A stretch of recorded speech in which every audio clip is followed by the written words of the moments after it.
بالله من الشيطان الرجيم. بسم الله الرحمن الرحيم. واعلموا أنما غنمتم من شيء فأن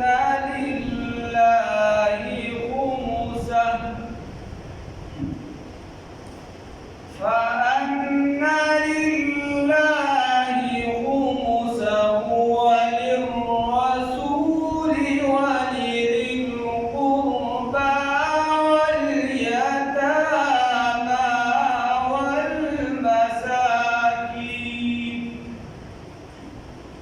واليتامى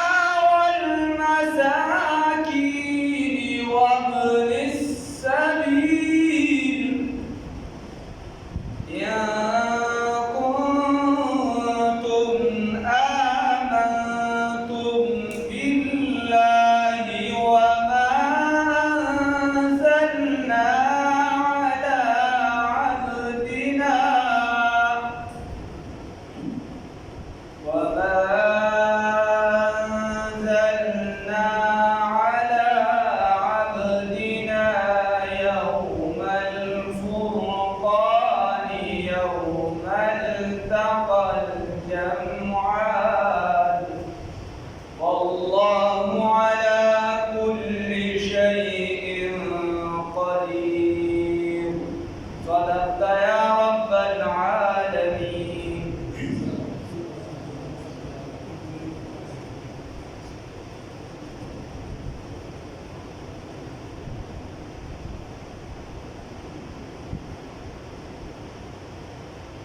الله رب العزت ففضل الكرم والإحسان سره الحمد لله ثم الحمد لله من دلسم سباري شروع الله رب العزت على التوفيق راكي جاخرة والبخير نبيان صلى الله عليه وسلم الله على الإخلاص عزت منو ما تاسو د مخ کې ویلو چې د دې آیات دلته مجمل ذکر او تفصیل بیا وروسته روان. اللہ رب العزت پر آیات مبارکہ کی فرمائی دلتا اقعدت تقوس یسألونک عن الانفال قل الانفال للہ والرسول. بس خبر ہے دلتا ایک تفصیل دی جماعتوں نے باقی ذکر کری دی جبلانگی لبے ورکے نا مال غنیمت با دیو لورکے داری کسان تذکیرے کرے چی دیو کسلما مال غنیمت دا ورکے. یو خبر یاد ساته یو علاقه باندې مسلمانانو حمله وکړه. مسلمانانو پر یو علاقه حمله وکړه او دغه علاقه بغیر د جنگ د مسلمانانو لاس ته راغله. بغیر د جنگ دې په سکاړو تکلیف برداشت نه کو او دغه علاقه د مسلمانانو لاس ته راغله. نو دې دغه مال ته دغه مال غنیمت ته بیا مال فعل د دې د رسول الله صلی الله علیه وسلم سره اختیار چې څنګه وخته کمال غنیمت دی ورته وکړس او اوس د امیر سره اختیار دا کې د مجاهدینو یا د یو څه دا باندې سرکار. دویم نمبر هغه مال دی چې هغه په جګړه سره حاصل شي. مسلمانان جهاد وکړي او دې ته مال حاصل شي مال غنیمت. نو په هغه کې الله رب العزت تقسیم کوي چې فأن لله خمسه. د دې ځنا د دویم باب چې دا شروع کیږي. دویم نمبر باب ما تاسو وی د صورت په دوه بابونو تقسیم بیا په دویم باب چې هغه دوه حصو تقسیم او بیا په لومړنۍ حصہ کې ځان له درې اجزا دي باغې باندې بیا تقسیم. یو خبره پکې د تقسیم د انفال چې دا مال به څنګه تقسیمې په چا به تقسیمې. لومړنۍ حصہ کې بیا لومړنۍ چې کوم جز دی هغې کې دا خبره ده. دویم نمبر چې دی په هغې کې تحذیر د امارت د امیر دی چې د امیر به تابعداري کې که د امیر تابعداري کې نو ستا به جماعت هم جماعت کې به دراړم نه راځي، جماعت به خرابېږي نه او تا ته به ګډم حاصلېږي. دې ولې حدیث کې راځي وایي ستاسو نه چې لومبنی کړی غورځېږي نو هغه به د خلافت غورځېږي او ستاسو نه چې اخري کړی ځي نو هغه به د جمع اهتمام به ختمېږي، د لمونځ اهتمام. لومبنی خو اصل تلې وه او کاته م ورپسې رسته رزه خرابېده، کاته رسته رزه خرابېده تر دې چې زمونږ نه د جمع کاته هم لاړ. الله دې خیر وکړي. نو وایي درېم نمبر پکې بیا چې دا هغه تخویف دنیوي او اخروي دي. د دنیا یارول دي، تا د دنیا په اعتبار سره یارېږي، وایي د الله حکم دې ونه مانه نو دنیا کې به درته دا نقصان ملوي شي، دا نقصان به ملوي شي، دا به ملوي شي. دې کې دا خبره او یو درته د آخرت په اعتبار سره یارول دي. نو د دنیا لوی مثال د ټولو نه د جنګ بدر ورکړی دی چې دا یې لوی مثال دی. هغې د خدای او د رسول نه منله نو خدای پاک لوی لوی سردارانو د مالي اعتبار سره مستحکم و مضبوط او خدای پاک داسې وویل چې او یا مردار شو او یا چې د ژوندي یې راکړي. خیر نو الله رب العزت بیا په منځ کې الله رب العزت خپل احسانات ذکر کوي. الله وایي واعلموا پوه شئ انما یقینا هغه خبره دا ده غنیمتم یا ان هغه خبره تحقیقي ما هغه په تحقیق سره ما هغه څه غنیمتم چې تاسو ته حاصل شو مال غنیمت من شیء سسیدو یا هغه خبره دا ده هغه چې تاسو ته حاصل شو د مال غنیمت نه سسیدو نو فان لله خمسه بس یاو د الله د باندې پسوي فان لله بس یقینا د الله د باندې خمسه پنځمه حصہ لري وللرسول او د رسول الله صلی الله علیه وسلم د باندې ولذل قربا او د رسول الله صلی الله علیه وسلم د رشتہ دارو د باندې والیتاما او د یتیمانانو د باندې والمساکین او د غریبانانو د باندې وابن السبیل او د مسافرو د باندې او یا د ملمنو د باندې. ګوره رسول الله صلی الله علیه وسلم چې کله حیات او چې کومه علاقه په جنگ سره فتح شوه نو پنځمه حصہ چې ده پنځمه حصہ هغه د خدای او د رسول لپاره نو د خدای د حکم مطابق الله په مال څنګه خدا د عزت لپاره د الله نوم ذکر شي ځکه چې په ټولو مالونو کې دا د فقه مسله ده په ټولو مالونو کې د ټولو نه پاک مال او عزتمن مال چې دا د مال غنیمت عزتمن مال پاک مال د مال غنیمت. خو بیا دا خبره ده چې اوس موږ مسلمانان داسې حالت ته راغلو مخکې به موږ په بل باندې سر ګرځو بل ته به هم لاره ښودله چې د سړي زوی شه او اوس موږ داسې حالت ته راغلو چې خپله لمن د چا نه نشو خلاصولی. اوس موږ داسې حالت ته راغلو چې یو مسلمان نامنهاتي مثال په طور ځان ته مسلمان او په ما ته وایي چې ته شدت پسند دی ته صرف مدرسې سره تعلق ساتي ته د دنیا نه واقف نه یې او دا خو جدت دی او دا خو دا دي دا هغه دی نو زه وایم د ځان غم کوه زما غم مه جاړه. ما دا پر رسول الله صلی الله علیه وسلم جړه کړې ده او ما چې هغه لار الحمدلله الله دې چې ما ټینګ وساتي چې هغه راټینګه کړم نو ما د تاریخ مخکې پروت دی. ما سلطان صلاح الدین ایوبي کتلی ما شمس الدین التمش کتلی او ته ورته ښه وی یا بد وی ستا د خپل ذهن جړک باندې ولري. ما محمود غزنوي کتلی چې کله انسانان دا مسلمانان د قرآن سره وابسته او خپل ځان د قرآن تابع ګرځول نو دنیا الله د دوی تابع کړی نو موږ وایو ملا طالب د قرآن سره وابسته او مولا طالب نو د قاضي لاندې چلېده نو هغه په دنیا باندې راج شو. میرے ہاتھ میں قلم ہے میرے ذہن میں اجالا مجھے کیا دبا سکے گا کوئی ظلم تو کفالا مجھے فکر امن عالم تجھے اپنی ذات کا غم ہے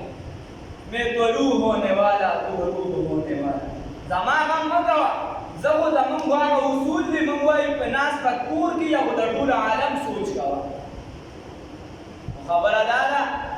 چې کله انسان د قرآن سره وابسته وي نو ده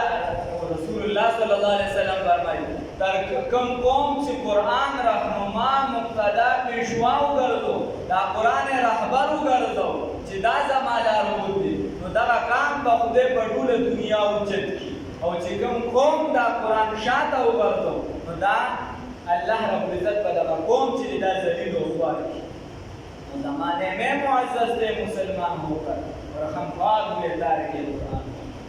نو داسې حالت ته موږ راغلو چې دا ماته لار ښودله خو فرق دا کې خپله راووته په هغه ورځ باندې چې زما رسول الله صلی الله علیه وسلم فرمایي که جسد واحد د مسلمان مثال په شان د یو بدن دی نو چېرته خو به ما د بل ته وي چې بهی ته سم شه که سمېږي نه مسلمان شه که مسلمانېږي نه نو ټکس راکړه ټکس باندې د سړي زوی نه جوړېږي نو بیا به در سر په توره باندې فیصله او هغه به چې د امن والا قانون ولیدو هغه به قرآن ولیدو د خلک به ولیدل د دوکانداري به ولیدله د ده کاروبار به ولیدو د ده مسلماني به ولیدله د ده مسلماني به چې واقعي دا مسلمان دی نو هغه به خپله تصریف کړي چې وایي یا خو اسلام راوړه یا ده سره خو زما دا زندګي ښه ده تاریخ لیکي سیدنا ابو عبیده رضی الله تعالی عنه زمانه کې یو پیران ابو عبیده صاحب امارت نو خلکو ته ویل چې د شام کې د عراق کې پلانکې علاقې ورته دا پیسې واپس ورکړي صحابو ته یې هغې ورکړ عیسایانو ته نو هغې ورته وایي چې دا ولې واپس راکړو وایي دا ځکه واپس درکړئ چې موږ چونکې حالت جنګ کې یو دې ټیم کې نو موږ ستاسو حفاظت هغه شان ونه کړی چې دا ټکس موږ ستاسو نه ستاسو حفاظت لپاره راغلي او چونکې موږ حالت جنګ کې یو نو موږ ستاسو هغه شان حفاظت ونه کړی چې د دې وجې تاسو له دا پیسې واپس کړئ هغې کې بلا عیسایان هغې ورته ویلي په موږ د عیسایان حکومتونه تېر شوي هغې زموږ دومره خیال نه دی ساتلی او تاسو زموږ دومره خیال ساتئ اسلام دا دی دا اسلام دا انسانیت دی انسانیت د اسلام نه خلک زده کړي د ځان نه د اسلام نه د ځان نه وباسي اسلامیت په دې باندې انسانیت زده کړي خیر بیا نو اچرته هم که جسد واحد رسول الله صلی الله علیه وسلم په شان د یو بدن ګرځولو چېرته موږ د خپلو مفاداتو دپاره داسې عمر ته رالو داسې حالت ته رالو داسې کمزورۍ ته رالو چې چېرته موږ د مسلمان په مړۍ باندې چاړه راکړو او د خپل مفاداتو دپاره د دنیا د بدترین کافر سره معاهده کوو په هغه ورځ باندې چې ته د یو قام سره معاهده کې هغه تستا په مسلمان باندې چې د فلسطینیانو خپل ځمکه ده په هغې باندې په د هغې په ځمکه کې زمینداري بند کړه چې دلته به زمینداري نه دا د مسلمان ده تو ادھر ادھر کی باتیں نہ کر یہ بتا کہ قافلہ کیوں لوٹا مجھے رہزنوں سے گلا نہیں تیرے رہبری کا سوال ہے اللہ دې چاته خدا نو د دې وجې دا مال غنیمت الله رب العزت عزت والا مال ګرځولو فان لله خمسه وای دا مال چې دا د الله دپاره دی نو دا نوم څنګه چې بیت الله د الله کور یا جومات ته د الله کور ویل شي نو دا د عزت دپاره د احترام دپاره دی ته ویل شي دغه شان دا مال د الله دپاره دی وللرسول او د رسول الله صلی الله علیه وسلم دپاره دی نو چې جنګ به وشي څلور حصې چې دی دا به په مجاهدینو تقسیمېدې دا قانون دی او بیا چې دا یوه حصه کومه ده پنځمه نو دا د رسول الله صلی الله علیه وسلم دپاره ولې ذی القربه او د هغې د خپلوانو دپاره اقاربو دپاره رشته دارو دپاره دا چې و د دې نه مراد د رشته دارو نه دا بنو عبدالمطلب او بنو هاشم عندنا زمونږ په نسبت دغه دوه نه دي حمدان نو الله رب العزت دپاره او د رسول الله صلی الله علیه وسلم دپاره اوس د رسول الله صلی الله علیه وسلم د خپلوانو دپاره ولې وه وجه دا ده چې په دې باندې زکات باندې په سید باندې زکات باندې اوس هم مبتابري کول دا د هلک پکې لارې مارې وباسي شاه صاحب هم یو ځای کې کمزوري کړې دی خو زکات چې دی نو دا باندې په سید باندې ځکه رسول الله صلی الله علیه وسلم فرمایي چې دا د مال وي او زما د رسول الله صلی الله علیه وسلم خاندان ته بل برتري حاصل ده نو هغې ته به دا نه میلاوي دا اوس چې دا ته سید وایي او دا غالب بیا وایي الله دې خیر وکړي سیدان هم سم ډېر شوي بل والیتاما او یتیمانان وليتامى مفتی ضروریان سے فرمایل د برکات مرادی هغه چې زما ملګرو نو ډاکټر ما سره دوه کاله یو ځای وي زما سره ته پاتې کېدم بیا مې دوه کاله پس ولیدو ځان سره سید لیکلي چې ډاکټر سید غلام عمر ورته دی کب سے سید हो गए وی ما ته وی دا ما شجره وکړه او زه چې دین سید پاتې کېږم نمنګ د جماعتونو له بنیاد وباسي دین له بنیاد وباسي او په هر پلیته کې باخته یو او زه سید ما ته سماوي له ما خاندان ته سماوي دا انت مو ته سیبل یا یو د مجه ابو طالب په جهنم ته دی ما دې توبه وباسا مولوی سید رسول الله صلی الله علیه وسلم ته مولوی د ابو جهل د ابو لهب دي کوڅ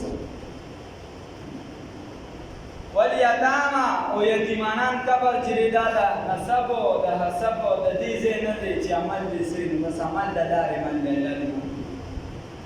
ولیتاما او یتیمانان بیا چې رسول الله صلی الله علیه وسلم کله وفات شنو لومبنه فتوا چې د امت په هغه اجماع شوی دا هغه دا چې رسول الله ابوبکر صدیق رضی الله تعالی عنہ ته فاطمه الزهرا رضی الله تعالی عنها باغ فدق واغشتو ورته رسول الله صلی الله علیه وسلم فرمایلی چې دا هر پیغمبر د لپاره په مال غنیمت کې صحیح چې هغه وفات شي هغه ختم شي موږ پیغمبران چې زموږ وراثت نه تقسیمیږي زموږ مال چې دا د ټول امت لپاره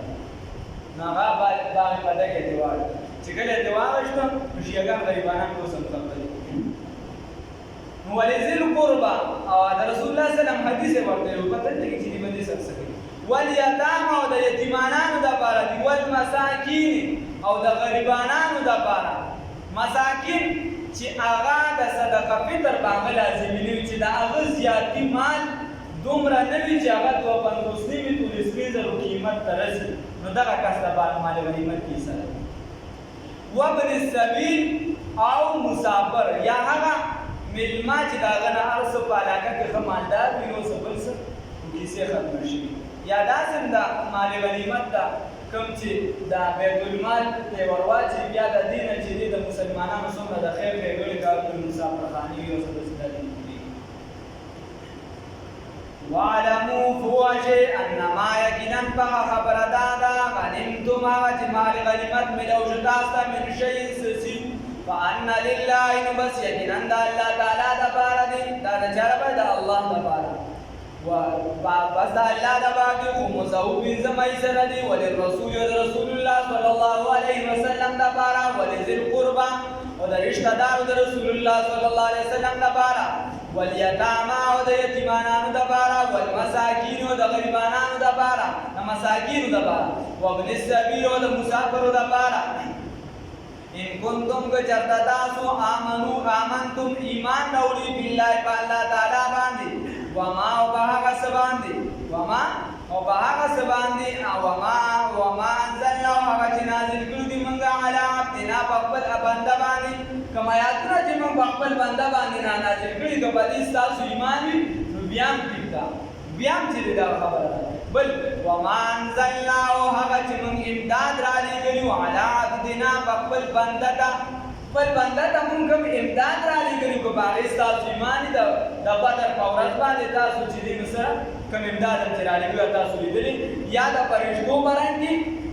او یا چې دې نور مختلف چې الله رب العزت دې کا باغې کم خو یوم القربان پورز د سو پورز د جدای پورز د فیصله هغه داسې ورځ وا چې د کفر او د اسلام د غلبې آغاز د دغه دین خلکو د ښکار شي الله رب العزت دې د فیصله ورځ یوم بها ورځ باندې التقل جمعان چې ملاو شو هغه وړلې مهامغ شو هغه وړلې په هغه ورځ باندې یوم القربان یو ورځ د فیصله او یوم التقل جمعان هغه ورځ